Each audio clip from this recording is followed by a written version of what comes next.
It is a pleasure to welcome to the show, to the podcast, University of Denver goalie going into his junior year, Jack Thompson. Jack, welcome to the show. Yeah, thanks so much for having me. Yeah, this is going to be awesome. Going back to the very beginning, do you remember the first time you jumped into goal? Absolutely, yeah, no. So it's kind of a funny story. So I started playing goalie in second grade, but it all started because my dad was our youth coach at the time, and basically, like I was an attack guy, and our goalie didn't show up for one of our games. So I kind of, being the coach's kid, like no one on our team wanted to play. Um, but just being the coach's kid, my dad's like, all right, you know what, like you're gonna have to go in and play. So I was kind of reluctant at the time, didn't really want to play, uh, didn't really know what it was all about. But I mean, after that game, I just loved it and just, yep, been playing ever since. Awesome. What did you love about it? Just loved just the impact that you have in a game. You know, like it's kind of a double-edged sword. Like you can win a game or lose a game, and a lot rides from your shoulders. But I just think that it's just a ton of fun. At the end of the day, it's just a lot of fun to have that impact in a game. And there's also nothing better than stuffing a guy right on crease or something like that, or making a big save in a big moment in a game. So yeah, it's Yeah, just a lot of fun. 100% agree. 100% agree. Mhm. And you grew up in the Denver area or in the Colorado area, yeah? So yeah, I was born in New Jersey, Okay. but didn't really play any lacrosse out east or anything like that. Moved over to Castle Rock when I was about 5 years old, and I started playing it when I was in kindergarten, just because I got an older brother who's 2 years older, and I just kind of got thrown on his team when my parents signed up my brother. They kind of just signed me up to, and yeah, no, but, like I was, I mean, back then I was a lot smaller than the rest of the guys, but it was just good to get the experience, just being young and playing with him. Yeah, I was going to ask about lacrosse in the Denver area because obviously, lacrosse typically East Coast sport, and you think about some of the hotbeds, they're East Coast cities, and then. A D1 program starts up at Denver. Tierney comes in and kind of builds up that program to the point where they win a national championship. And I imagine that, like, in some ways turned that area into more of a hotbed of lacrosse. Am I right there? Yeah, no, absolutely. It's definitely. I've just seen that the game grow a whole lot, especially over the last couple of years. It's great to see like a lot of new guys, new camps, and just tournaments that are popping up out here. And also, I just think like I feel like the East Coast kind of has a reputation of being super dominant, having a lot of just great players all around, and I feel like that reputation is kind of building definitely out here with there's a ton of great talent. I played on Denver Elite, that club travel team growing up, and we had a really great team. A lot of guys that ended up playing in college. So definitely would Mm-hmm. say it's growing a whole lot out here, which is great to see. I love it. I love it. As a West Coast guy, it's also growing in California and in the Bay Area. So it's kind of cool to see, Mhm. some of these guys play at these big time D1 programs, who, are from what typically were not hotbeds of lacrosse. And I love to see that, Yeah, absolutely. as the sport grows. So cool. So growing up then, how did you go about, once you kind of realized goalie is the position for me, I'm enjoying it. How did you go about learning how to make saves?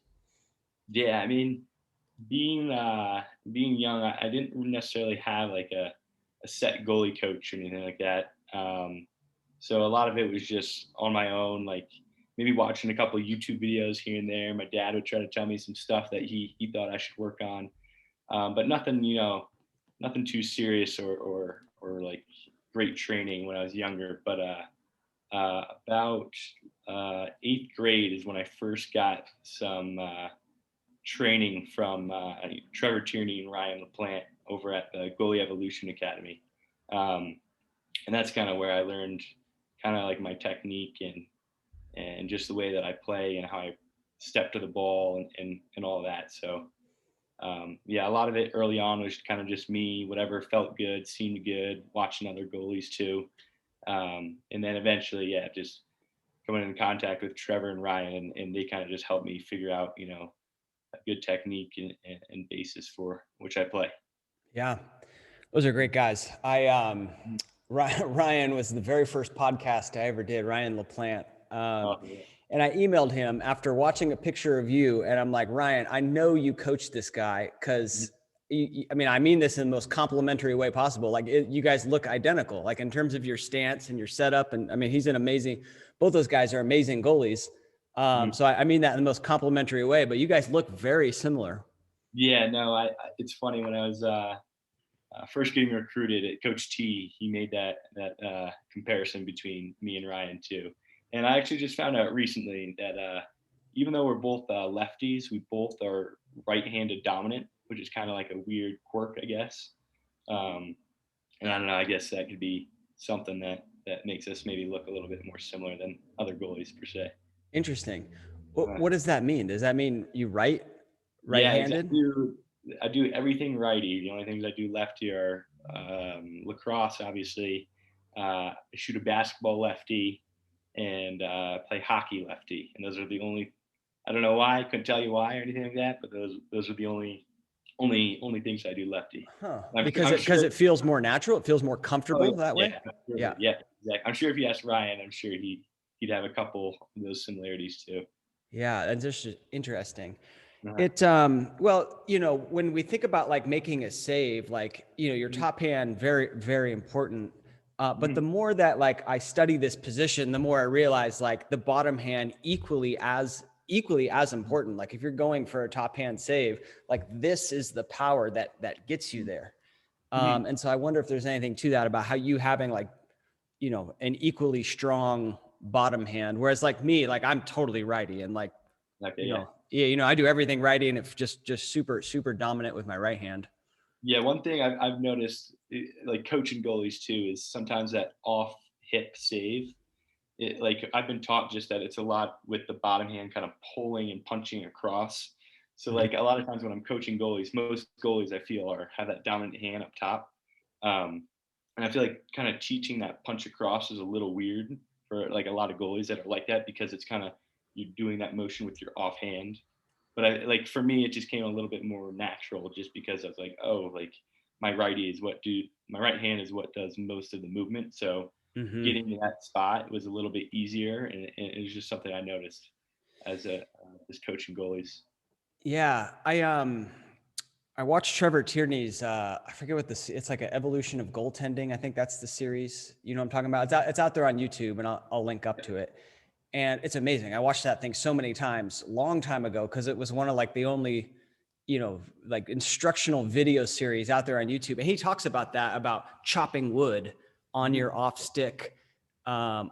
stick hip saves. And I really love that idea because mhm. it's not like, yes, you're driving your top hand to get there, but like that idea of chopping wood really allows me to make that direct movement, as little movement as possible to get there.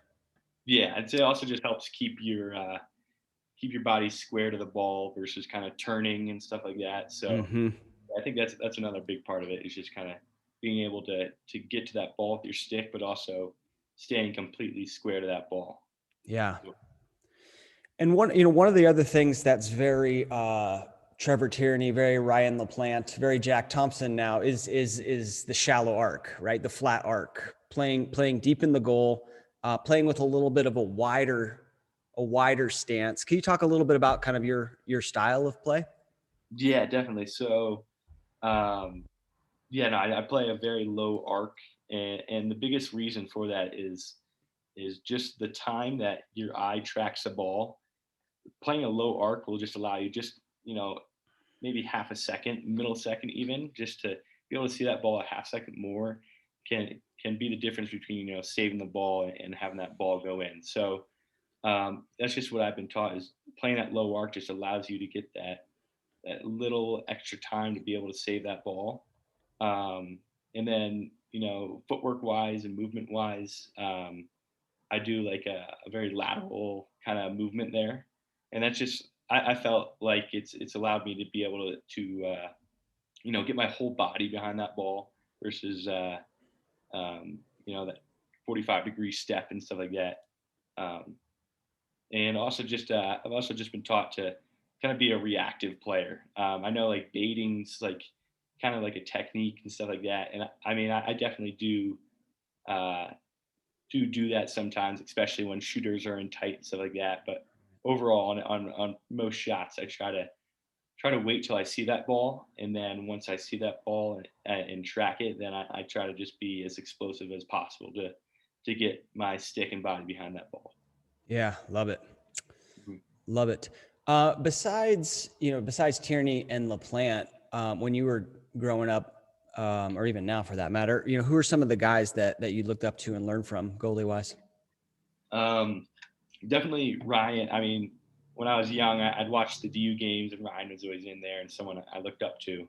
Mhm. Uh, so definitely him. But I mean, also Dylan Ward. He was one of my coaches in high school, and he has a very definitely unique style of playing, which is a little bit different than the way that I play.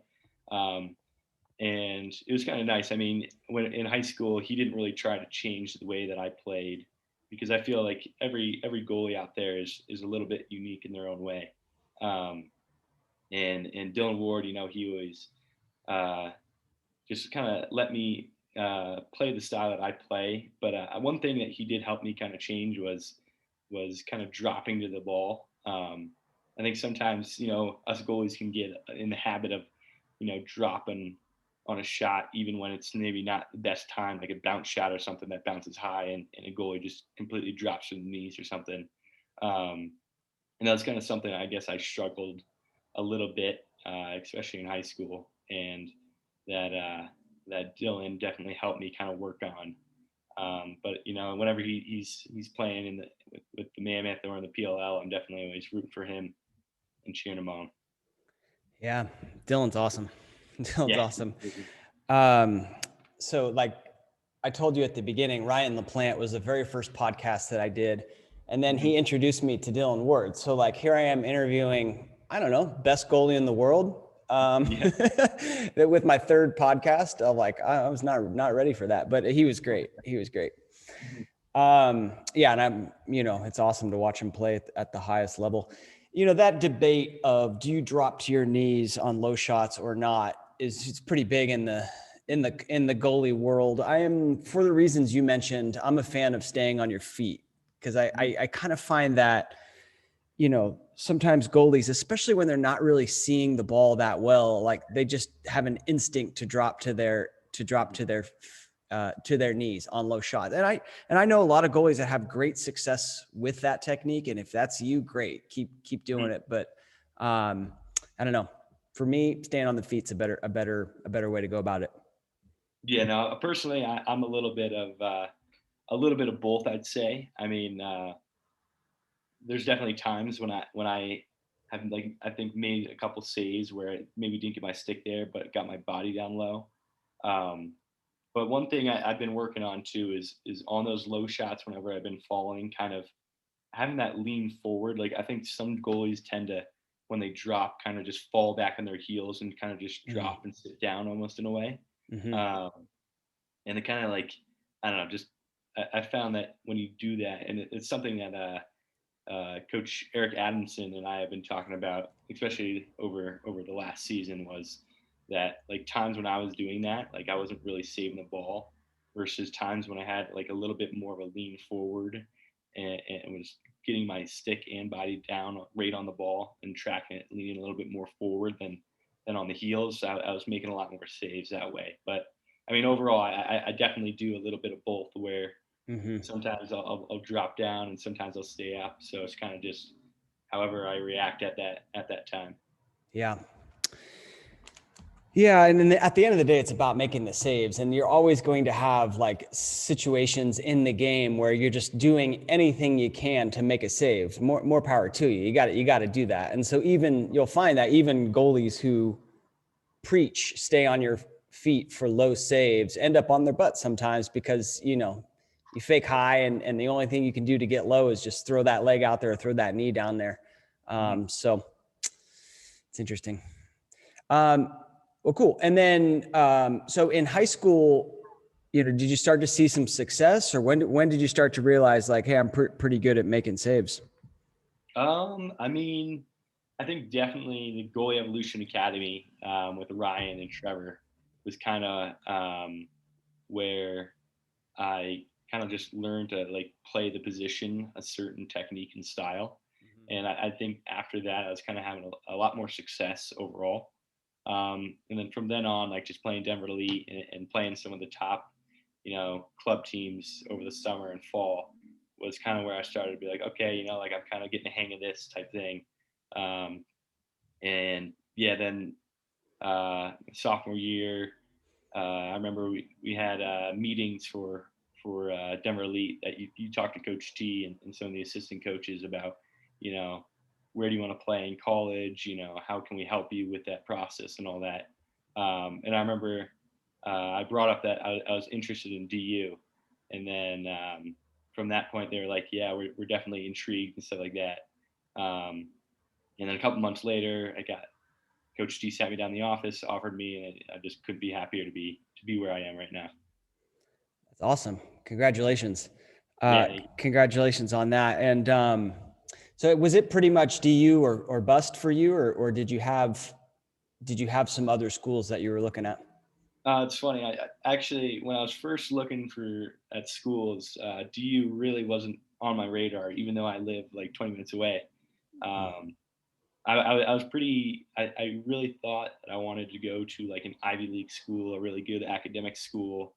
Um, and I like for the longest time, I was kind of set on that, and I was like, all right, like that's what I'm gonna do. That's what I want. And um, it kind of like didn't really dawn on me that DU would be such a great option. Um, and like having those meetings, like they were like, what do you think of the school, stuff like that. And I was like, I really like.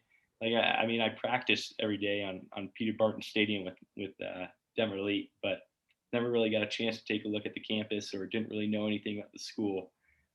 So I mean, after learning about that and like kind of getting to know more about like the culture of DU and like just how legendary Coach T is and stuff like that, like it just seemed like a perfect fit for myself. And yeah, basically that's it. Nice. Mhm. Nice. Yeah, 20 minutes away can get a little bit too close sometimes for some for Yeah, some definitely. goalies. It's funny. My brother, he went to school all the way in the middle of nowhere in Vermont. So I was kind of the complete opposite, being 20 minutes down the street. So, but Yeah. I love it. I do like being close to home. Yeah, that's funny. I went to school about a 2-hour drive away from my home. So that was like just far enough to where my parents weren't gonna like pop in. Mhm. Um, but I could go home for on the weekends and do laundry and get some food and that and that Yeah, good yeah. stuff. That's always a nice benefit, definitely. That's right. So for those that don't know Coach T, I mean, Mhm. I'm sure they know of him. He's a legendary coach, not Mhm. just in the sport of lacrosse, but just in, athletics in general. But how do you describe Coach T as a coach in your experience? Man, you know, he's just a guy that will really just push you to be the best that you can be.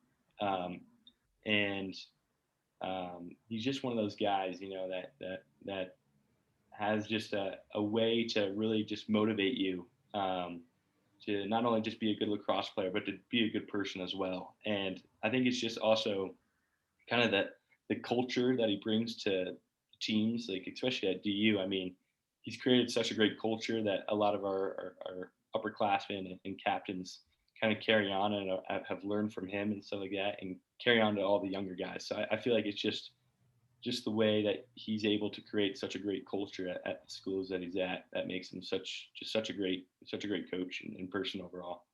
Yeah. How does he do that? Is that, just the way he handles himself? Is that specific lessons that he's teaching you in the classroom? Is that lessons you're learning on the field? How does he go about achieving Uh, that, in your yeah, opinion? no, I'd say definitely kind of the lessons he teaches you on and off the field.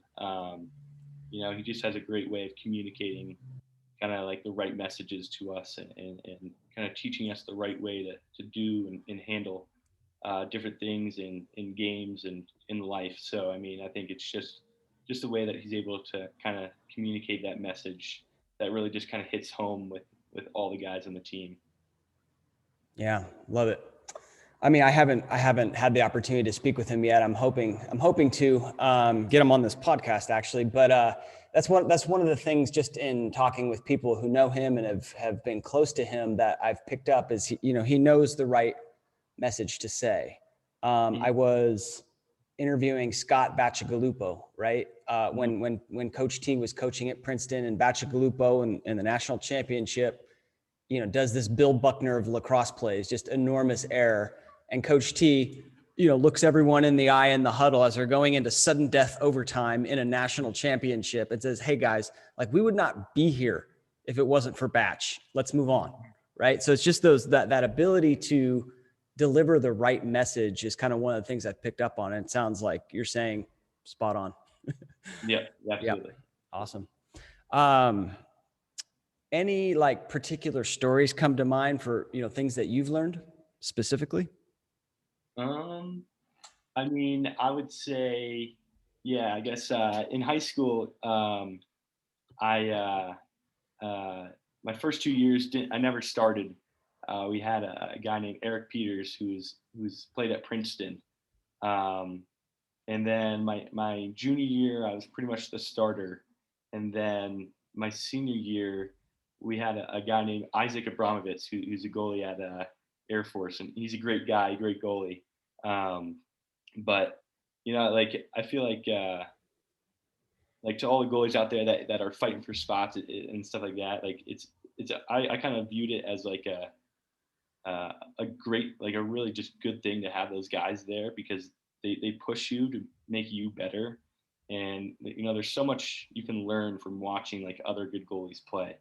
um, I think watching like college lacrosse games and the PLL games and stuff like that, like just watching those goalies, you can learn a lot, definitely, I think, from watching, what works for them, what doesn't.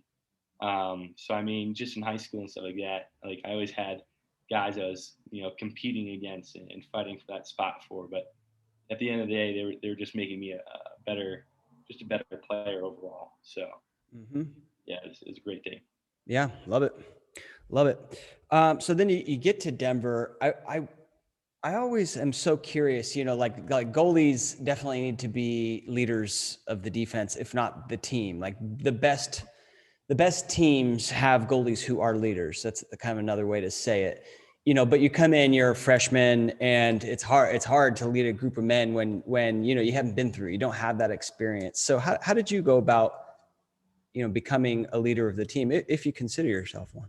Yeah, I mean, I think definitely one way to do that is just to be a good communicator when you're out in the field. And I think probably the first step to being a good communicator is know the guys on your team and know their names and stuff like that. Like the first a couple fall ball practices my freshman year, there's 50, 60 guys on our team, and I didn't know like half their names. So I mean, it's definitely kind of hard to say, yell certain things about certain guys and stuff like that, or say certain things to certain guys. So I think definitely just start by knowing the guys on your team, knowing their names, building a relationship with them, knowing them on like a personal level and stuff like that. I think definitely can help you just in how you communicate and stuff like that with them. And then I guess secondly is just earn the respect of your teammates, by being on time to practices, being on time to workouts and stuff like that, putting in extra work. I mean, the other guys on your team, they'll look to you as being a role model and stuff like that when you do those little things. Definitely. Yeah. Yeah, I was going to say, so I played at Cal in the MCLA. I think we probably had like 25 guys. They're if that on our team. So it's like, know everyone's name, but you got 60 guys on the team. It's a little bit different, a little bit of a tougher challenge. But yeah, no, it's a great point. It's a great point. Like just get to know people, on and off the field, and then, handle yourself well. right? Mhm. Showing up to practice on time, weight lifts on time, proper attitude. Those all go to like building up your credibility when it comes to leadership. Are you would you call yourself a really vocal goalie? Like, is that, are you loud in there? I would say I'd say I'm kind of in between. I mean, I think there's definitely guys out there that are kind of a bit louder and can bark orders a little bit better and stuff like that. But I definitely, try to my best at least to communicate with the defense, talk to the guys after a goal gets scored and stuff like that. So I think it's definitely a really important part about just playing goalie is being able to be a good communicator. Yeah, totally agree. The majority of college teams, the max number of goalies I've ever seen on one team is four. Mhm.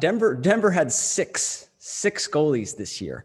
I'm curious if how that came to be. Why there were so many goalies. I mean, so the coaches I think kind of recruited a goalie per class type thing, and then the year ahead of me, they recruited two goalies, Caleb and Cole, great guys.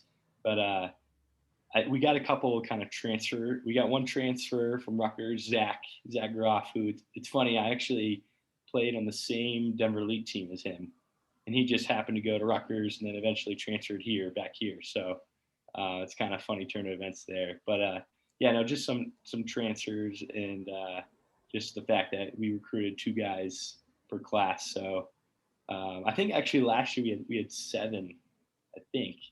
Trying to think because we got two freshmen, yeah, two. Yeah, so we'll have six this upcoming year. We had actually seven last season. But I mean, we were a really tight group of guys. We all got along. Um, we would hang out. We'd have just goalie group hangouts on weekends. We'd play Dungeons and Dragons. TJ was our dungeon master, and it was all only goalies, and occasionally we'd let one or two different guys join in. But I mean, we were just such a tight group, even though there's so many of us. Um, but it's just a ton of fun and a great group of guys. That's awesome. That's Mhm. awesome. Yeah. And yeah, it's always great when you can have like a tight knit group of goalies, whether you have 3, 4, 5, 7. I shirted you one. I shirted you one goalie. That's awesome.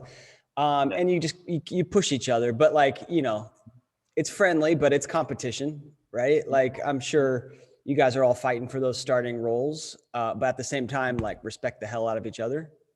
Yeah, exactly. I think that's part of it. Why I think our goalie group is so great together was like we all had that like competitive edge and stuff like that, but we also were really like just supportive of each other and just great friends off the field too. So Yeah. And then off the field, you're rolling those 20-sided dies. yeah, exactly. Yeah, exactly.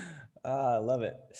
Um, well, and how like logistics speaking, when you're doing like a drill, like is it a lot of real quick, 1, 2, 3 reps for me, switch it out? I imagine like, with that many goalies, you kind of want to keep it fresh. Is that how you Yeah, guys run practice or ran practice? definitely. Yeah, I mean, so a lot of times practice will kind of be split up into like two groups doing offense and defense and stuff like that. So I mean, um, when we do that it's like not such a big deal just having you and maybe three other guys or so. But whenever we did do like a whole team drill and there's all seven of us, it definitely was you pop in there, get 3 or 4 reps and then wait four or 5 minutes and then you're back in again. Definitely Hmm. was a little bit challenging, I'd say, when we had big full team drills, but wasn't necessarily as big of a deal with the kind of smaller groups and stuff like that. Yeah, makes sense. Makes sense. Well, congratulations on a great year. Kind of going back to the beginning, like how did Coach T first tell you, you won the starting role? Well, it was kind of like a battle, definitely all fall between all of us. And like I was just trying to control what I could control and stuff like that. And when the season rolled around, um, like just Coach T before our first game was like, all right, like you're going to be the starting guy here for this game. And I remember just, being so pumped, even my freshman year during the COVID season, I remember, first getting in a game. Cole was our go-to guy, and I remember we were kind of losing bad to Duke, and I went in at halftime, and I was just taking in the moment. I thought it was the coolest thing ever. Um, so I mean, it was definitely like from that game on, from that freshman year, like I was like, all right, like this is my time to like prove myself here and stuff like that. So I was just trying. It's hard to be a freshman, be a leader, and have such a big impact on the team. But that was my goal. That freshman year, and then obviously that season got cut short. But I kind of took that summer, that fall to really buckle down and say to myself that I really wanted to be the starting goalie at Denver. So I made it a commitment to just, it's kind of my drive, I feel like, for every practice and workout and stuff like that to, that's my goal, and I'm going to do whatever I can to achieve it. Oh, I love that. I love that. That's so important. It's kind of hopefully if you're listening to this and you've listened to more than one podcast, first of all, thank you. Second of all, you should know that that's a theme. I mean, I just talked to a college goalie and on the women's side, and it was like the same thing. It's like, you got to set these goals that drive you, otherwise like you've got no why. There's no reason for you to go out and get hit in the thigh 10 times with a rubber bullet. Right. But now all of a sudden, when like you have this deep underlying reason of why you're doing it, like you're just going to work way harder. So, congrats on doing that. And then mission accomplished, right? Then you earn that, you achieve that goal that you were, that you Exactly. set out for. And I feel like once you achieve that goal or whatever, just keep pushing and create a new goal. So, I mean, my goal is obviously now is maybe going to be just try to be the best goalie in college lacrosse. But I mean, obviously a hard thing to achieve. But I'll just go out there and do what I can. Yeah. I love it. That's a good goal. And team, you can do team goals too. I mean, I'm sure you guys got a team goal of a national championship. Absolutely. Yeah. Yeah. No, it's always a team goal every year. Yeah. Awesome. When you think about like training, what does the Jack Thompson training regiment look like? So I mean, right now we have just our 6:30 a.m. workouts 4 times a week, and that's pretty much the only kind of team thing that we have going on right now for this summer. Is it lifts? Is it lifts or Yeah, is it just, jump rope or? yeah, kind of just lifts mostly. And then obviously you can do a lot of stuff on your own. I'm trying to start to run a little bit more just because we got our team run test as soon as we get back. So and goalies are expected to make the time too. So I mean, I gotta train and get ready for that too. But What is the time? Can you share? I believe it's if I'm not mistaken, 9:15, mile and a half and 9:15. Mile and a half and 9:15. All right. Exactly. So I made it my freshman year, so just got to make it again. But yeah, no. Then during the season, obviously, practice every day, and then so a couple, maybe once or twice a week, the goalies will go out with Coach Randy and go out with the tennis balls just to get a break of getting some bruises and stuff like that. And we'll just go out with the tennis balls, do some hand-eye coordination stuff, do some footwork drills and stuff like that. And then a lot of times at the end of those, we'll kind of do some more game-like scenarios, kind of some screenshots, some turns and stuff like that. And then on a personal level, I try to meditate and stuff like that. And a new habit I've gotten into is taking cold showers. Um, and I take a cold shower. It kind of just wakes you up and stuff like that. And I try to get as cold as I can, just kind of create a little environmental stress on the body, and then kind of just do a breathing meditation technique just to like calm myself down. Which I mean, you could relate to playing goalie. You're in high pressure situation sometimes, and sometimes it's best to stay calm, cool, and collected rather than kind of being all jumpy and stuff like that. So it's just one thing that I do is try to take a cold shower and kind of just relax and breathe and stuff like that. So Yeah, that's interesting. Yeah, I've heard I listen to a lot of podcasts, and I've heard that quite a bit. I've recommended it to a few goalies to give it a try. I've tried it, and it's tough. It's tough. I mean, you really gotta, it's uncomfortable. You really gotta definitely. focus on your breath. But it is like, it does teach you many lessons. I mean, one, like you said, being, calm in that state of uncomfortableness, very, very translatable to the goalie position.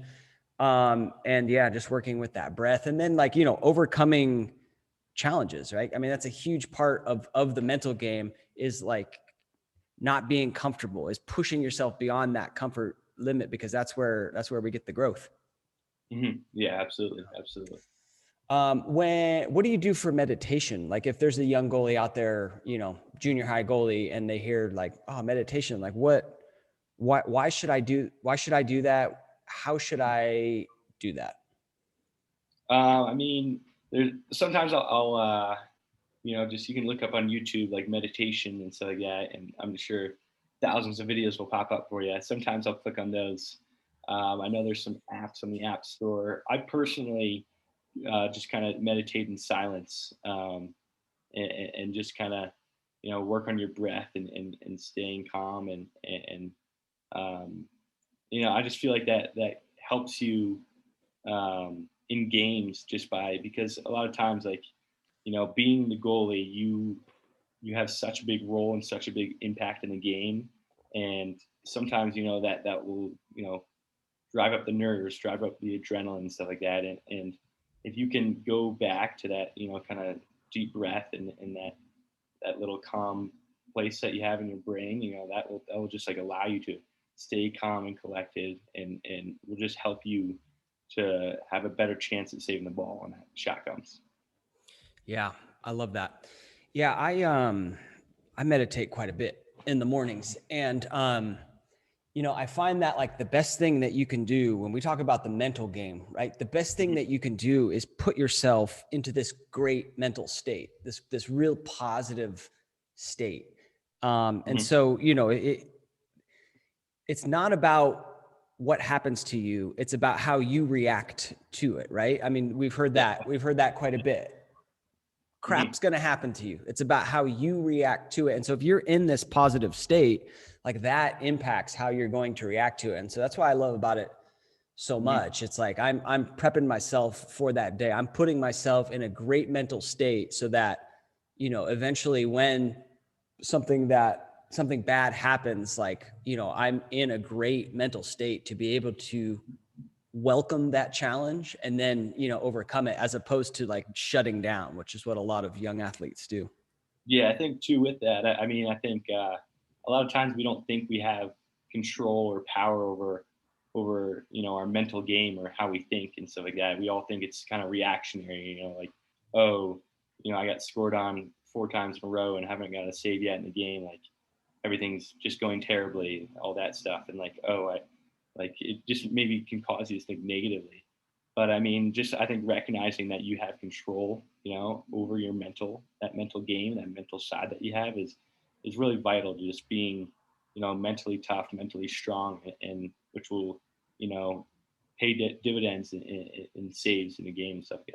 Yeah. Yeah. You always have control, right? Because I mean, maybe like they can score six goals on you, and that's out of your control, but you control how you react, right? Mm-hmm. I mean, are you that goalie that's going to go like palms up and like, Yeah. Exactly. slap the pipe and throw a little body language tantrum, and kind of then your whole team kind of gets down? Or are you that goalie that's like, scores 0-0, I'm going to get the next one? Exactly. Yeah. No, that's So so important. yeah, that's a huge lesson in the mental game right there. Um, any like unconventional things that you do that you think contributed to your that contribute to your lacrosse goalie game? Um, can't really think of anything necessarily super unique. I think that, I mean, just the style that I play and that Ryan and Trevor teach is a little bit unconventional. I feel like the conventional way is kind of just that 45-degree step. Mm-hmm. Um, and I feel like just the style that I play has just given me a little bit more of an edge. But I mean, I'd say there's nothing necessarily super unique about, um, you know, anything that I necessarily do out of the box. Got it. I have some tape from an earlier game of yours last year. Could we watch some of that and then we talk through some of the plays? Yeah, absolutely, Yeah. absolutely. All right. So it's from the Georgetown game. I don't know if you've seen it. I like to do these save edits. One, because I love watching lacrosse, Mhm.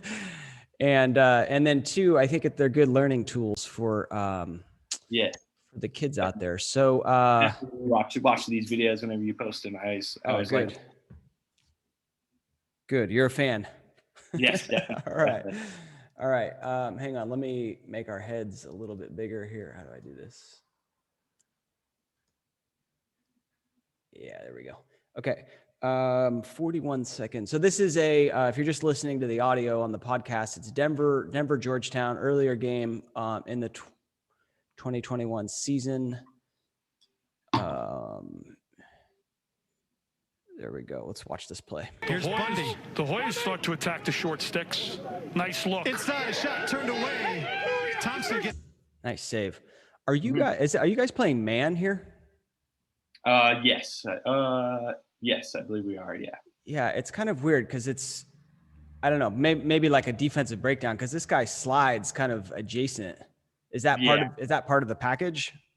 No, I think that was a mistake. I think that's definitely something that we went over post game that kind of got a little yelled at and stuff like that, and something we needed to adjust for the future games. Got it. Yeah, because he ends up, feeding. Ends up a guy being wide open in the middle of the crease. He's like, when he shoots it, he's probably at like 6-7 yards. Yeah. What do you, what's going through your mind at this point?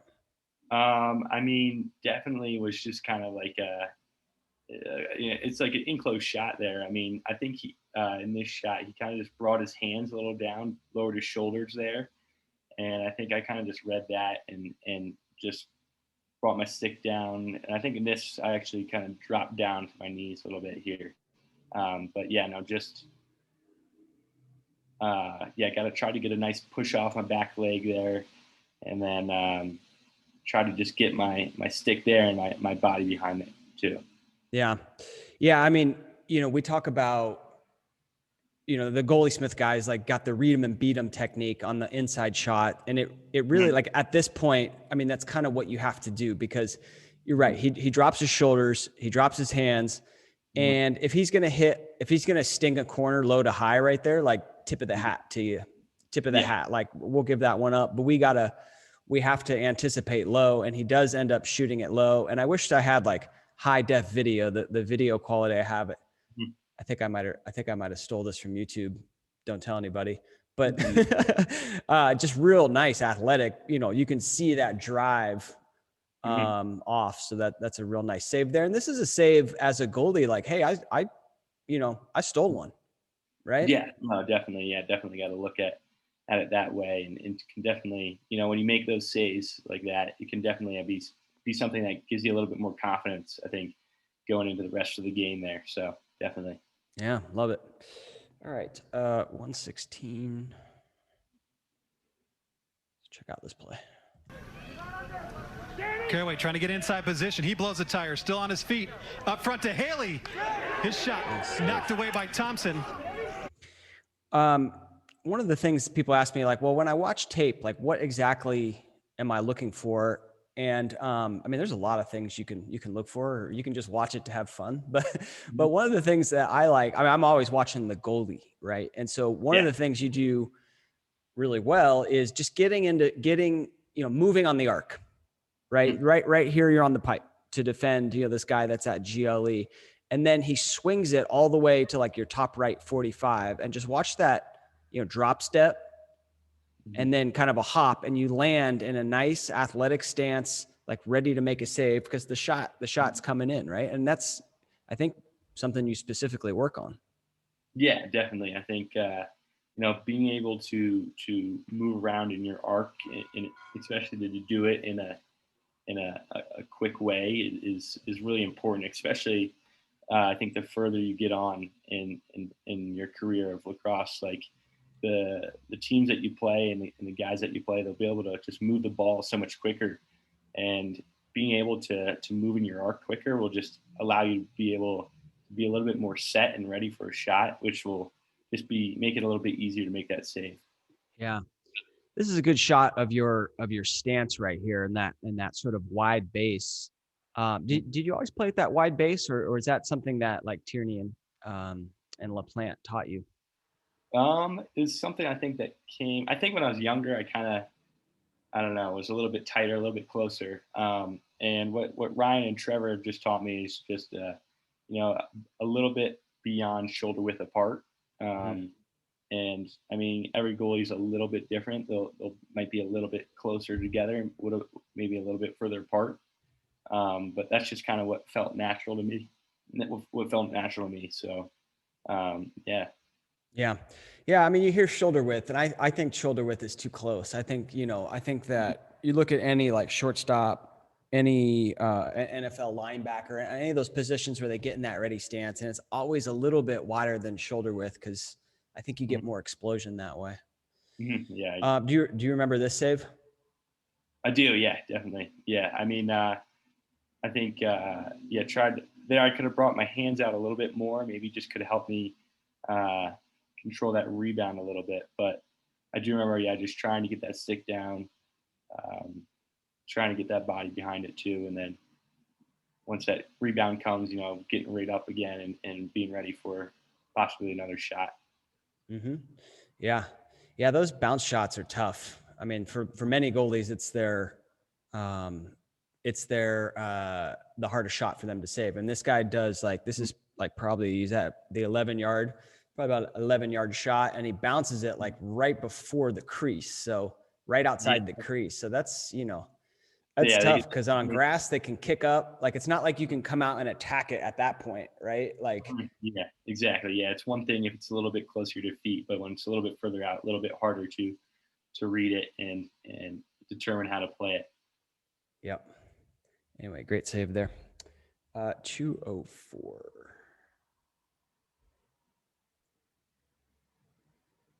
Stick protection. Always keep the head follows the head of your stick. Caraway with a rifle, turned away by. Nice shot. Nice save. So this is sort of a replay of that previous save in the setup where like the guy's driving at GLE, right? Mm-hmm. And then passes it to the top left, to top right, you're 45, boom, get into a nice balanced position, see the ball, bam, explode those hands over. Anything else you'd add on that save? Yeah, no, I'd just say I think especially when you're moving and you're along your arc and stuff like that, it's important just to, try to keep your hands up, not bring them down, back up, down, back up.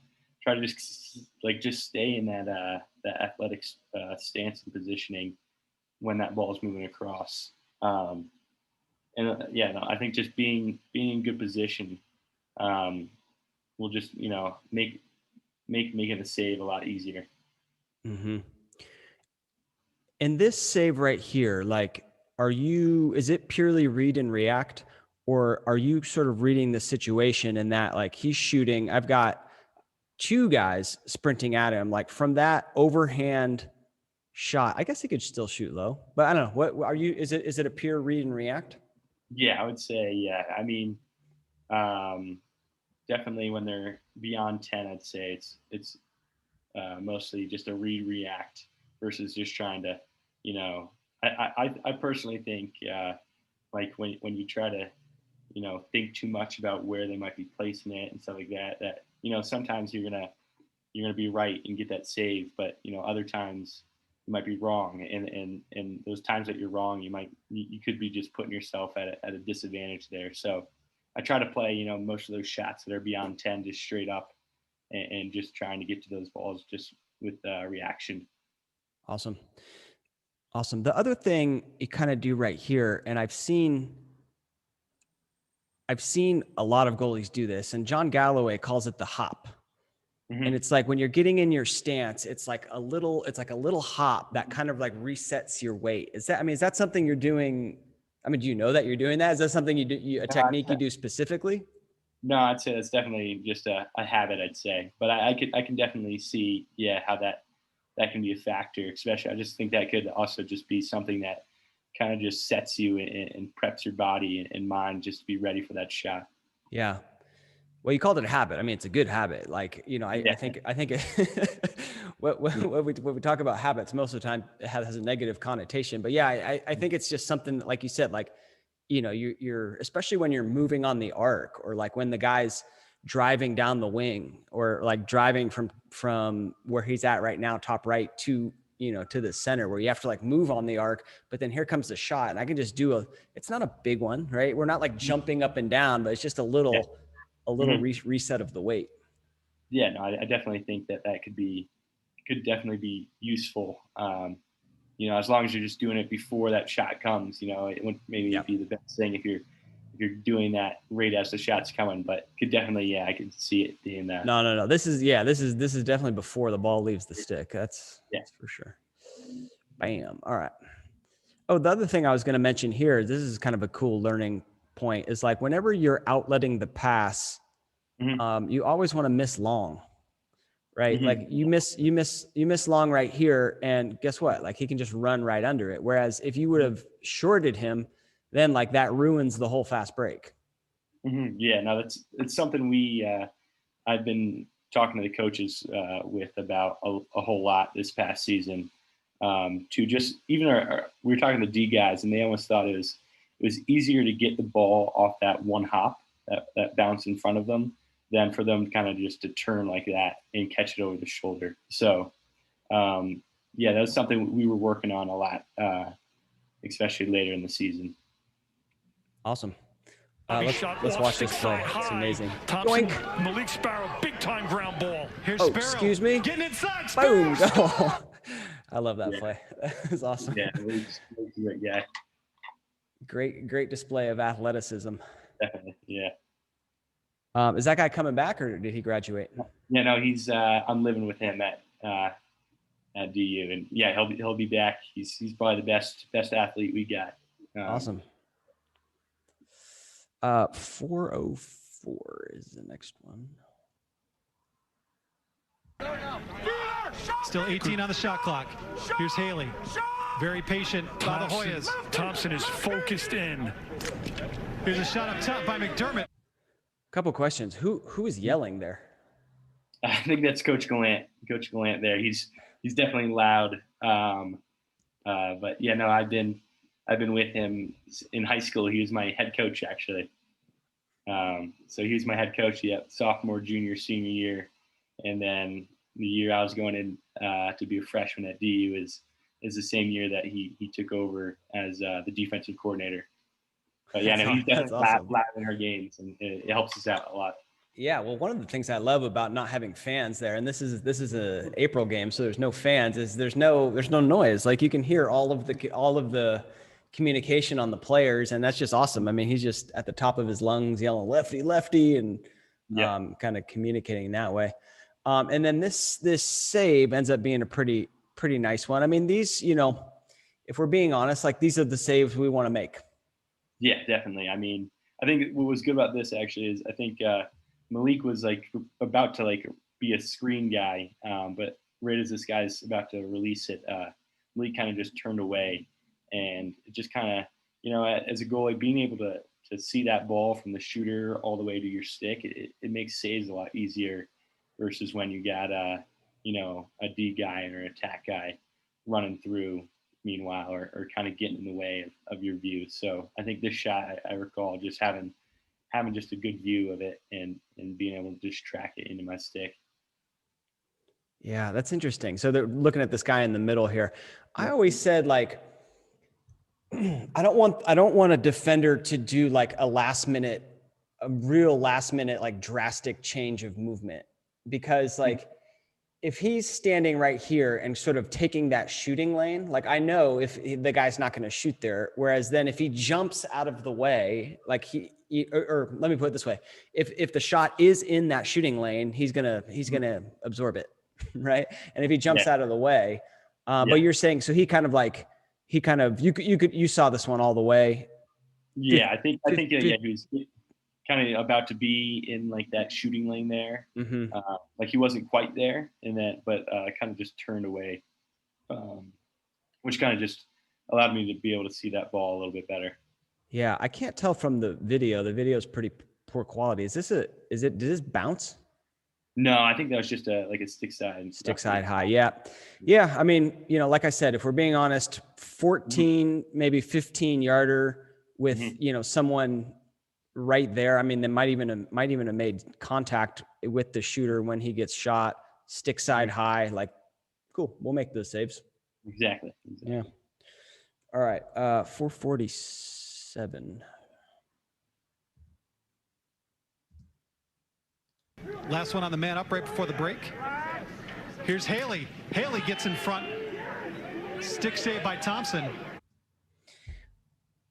So on this play, Georgetown guy is driving down the wing, and these ones are always like, they're interesting because on one hand, like he has very little angle, right? Like it's a tough shot, but on the other hand, I mean, he releases this 4 yards away on the run. So like you don't have much time to react like we do to an outside shot.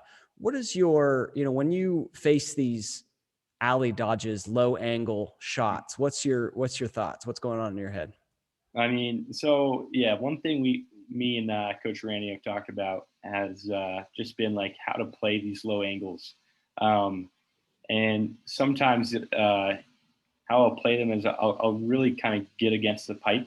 And like that, it definitely is great when the shooter has, like barely an angle and stuff like that. But I mean, one thing we found was just like when I do that and the guy has, a little bit more of an angle, like in this scenario, that when you get your feet together and stuff like that, right along the pipe, that it doesn't necessarily help you, mobility wise or any way in moving your stick to the ball. So, whenever they have a little bit more of an angle, I try to say, I try to tighten up my stance just a little bit, but try to, still be able to move definitely. I think, the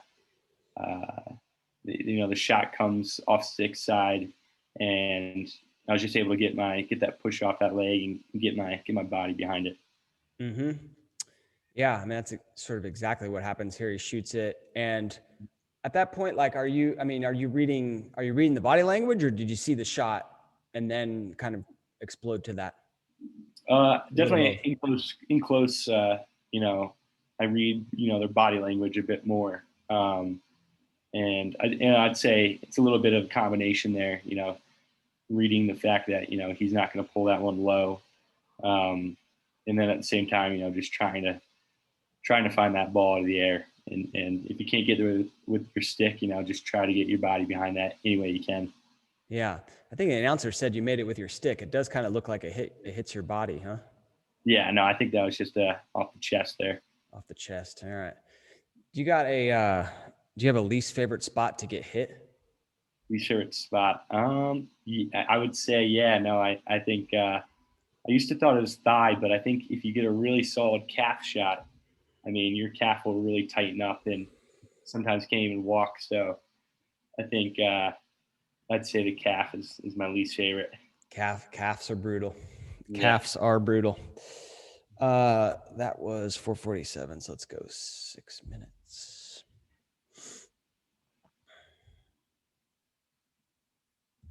Watson trying to get inside, gets doubled, still has it, shoots. Stopped by Thompson. Number 4. Awesome. So this is another one of those examples of just kind of reading the situation. So the guy, the Hoyas guy, I mean, he's essentially falling down at GLE, so very low angle, getting doubled, right? Mm-hmm. And as a goalie, like that's what you're seeing. And you can look at you in goal, like you're already down there, ready for a low shot, right? Yeah, exactly. I mean, if a guy is able to, fall down like that and sting it high, then, props to him. But I think, just how I was reading the situation, I was like, there's no way he can pull that one high. So I just tried to stay low and was able to get to it. Yep. Love that save. All right. 729. 7 advantage. Dumps it off behind to Watson. Watson up top to Caraway. Thompson makes the save.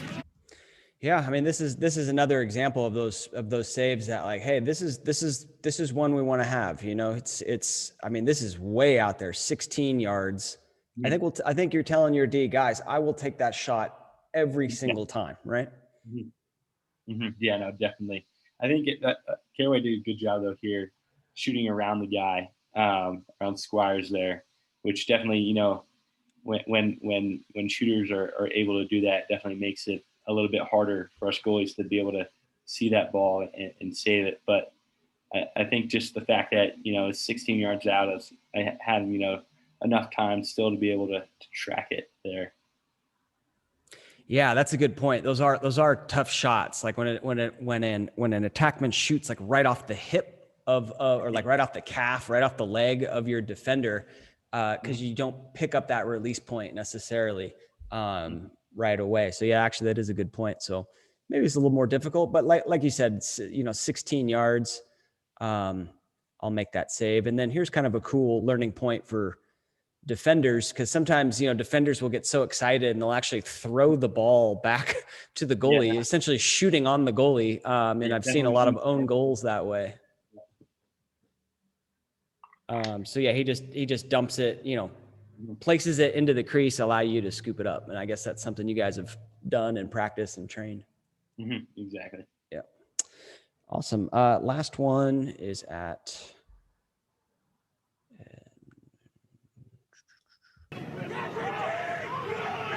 Good stop by Denver. hang on, we went past it. Up the interior defense. Bundy gets an opening. Takes a bouncer, and Thompson's there. Save. Nice save. Yeah. So I don't know if you have much to add on this one, but this is one of those ones where he's driving, hands free, leaning into the shot. We're at about 14 yards, so a little bit of a ways away. What are you seeing on this play? Yeah, I mean, like, this is one of those times that I feel like when I was younger, I may have just completely dropped on. But I think that in this scenario, that staying high and not going, dropping that low, was beneficial. Like, just being able to get your body behind that ball, even though you may give up a rebound. It's better, to make that save and have that rebound than for it to go in the back of the net. So, I mean, just being able to get your body behind that ball, I think was, sometimes bouncers, are tough to read and stuff like that. But, in this, I think I was just trying to get my body and chest behind it. Yeah, well, this is a great example of why staying on your feet is a better technique. Because, if you see this ball coming in as a bouncer, you see it coming in low and you drop to your knees right there, guess what? That's a goal, because that's bouncing up into the top corner. But you do not. I mean, you stay on your feet and then you can explode up almost as if it's an off stick high shot. I mean, you're really exploding up with your body in that way, which is a great save. Yeah, and I mean, dropping down on a lot of just low bouncers was just a habit that I had when I was younger. So it's just something I was trying to get rid of. Awesome. There is one last save I want to take a look at. Caraway comes out, wraps around, knocked away by Thompson. And the ball goes flying up, and the clock. Mean, what a save considering the situation. So it's 10-10. There's 10 seconds left in the game, and they're going for the game winner right here. He drives from X, and then he gets a step on him and kind of dives, and bam, nice save. What's going through your head when you see him kind of coming around GLE? Yeah, I mean, one thing we were trying to emphasize a lot, and Coach T was getting on all of us goalies throughout the year, which is kind of holding that pipe. but especially once a guy in attack and kind of gets around, gets a little bit more angle, and especially in this scenario here, like kind of getting that dive there, kind of just creates, and getting his stick in front of him, just creates a little bit more of an angle. So I think that's kind of why I threw my stick out for that off stick side high. And I think this one actually just got me in the foot here. So, sometimes, the ball goes your way and you get a little lucky save there. Love it. Awesome. Well, that was fun. Thank you for taking us through some of those plays and showing us behind the scenes. It makes me, when you said Coach T was getting on us goalies, I made a comment to somebody, I think it was Bacigalupo, saying that I'd love to have Coach T on, like, maybe he doesn't, maybe we won't talk as much about like specific goalie techniques. And he's like, oh no, you'd be surprised. Like he knows quite a bit about the goaltending position. Is that true? Yeah, no, I think definitely. I mean, with Trevor and stuff like that, I'm sure Trevor and him talked about it and stuff like that. So, yeah, and I think Coach T, really emphasizing, just make the saves that you're supposed to make, and if you make it one or two extra, then that's awesome. Just throughout the year, those inside pipe shots were something that he wanted us all of us goalies at DU just to work on it, and just make sure that when our D guys, are driving a guy down the alley or turning a guy who's dodging from X, that we hold that pipe and don't let anything kind of just trickle or sneak by there. Love it, Jack. Thank you so much for coming on. This is tons of fun chatting lacrosse goal with you. Good luck in the upcoming year. We'll be watching. If people want to get a hold of you, do you do the social medias, or is there a way? I've not been too active on social media, but if you want to give, I do have an Instagram at JackieMan1, JCKIE Man1. So give me a follow. Cool. I'll link up to that when this comes out. And Jack, if you had to leave the goalies out there with one last piece of advice, what would that be? I would just say, stay dedicated to getting better. Work hard in everything that you do, whether that's lacrosse or in just all aspects of your life. And, most importantly, playing lacrosse, being a goalie, it's all just fun. So, just enjoy it. Love it. Jack, thank you so much. Sweet. Yeah. Thank you so much.